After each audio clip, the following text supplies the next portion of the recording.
Hello sir, నా పేరు Kodanda Rao. Sanjeev Reddy Nagar rape కేసులో ముద్దా నా కొడుకే సార్. ఏడాదిన్నరగా ఈ కేసు విచారణ జరుగుతుంది. నేను నా డబ్బు పలుకుబడి మొత్తం ఉపయోగించాను. సాక్షుల్ని కొనేశాను, మీడియాను మేనేజ్ చేశాను, అమ్మాయిని వాళ్ళ పేరెంట్స్ ని నోరెత్తకుండా చేశాను. నా కొడుక్కి బెయిల్ ఇప్పించాను. పోయిన వారం వాడు బెయిల్ మీద ఇంటికి తిరిగి వచ్చాడు సార్. ఫ్రెండ్స్ కలిసి బీర్ పార్టీకి అని బయటకు వెళ్ళాడు.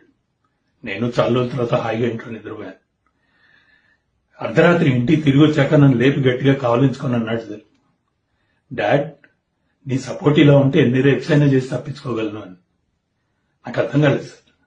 ఏం నువ్వు మాట్లాడుతుంది? Yes dad, I rape dad. ఒకటి కాదు, రెండు కాదు, 3 సార్లు చేశాడంట సార్. హీ వాజ్ ఎక్సైటెడ్, చాలా ఎక్సైటెడ్ గా వర్ణిస్తున్నాడు దాన్ని.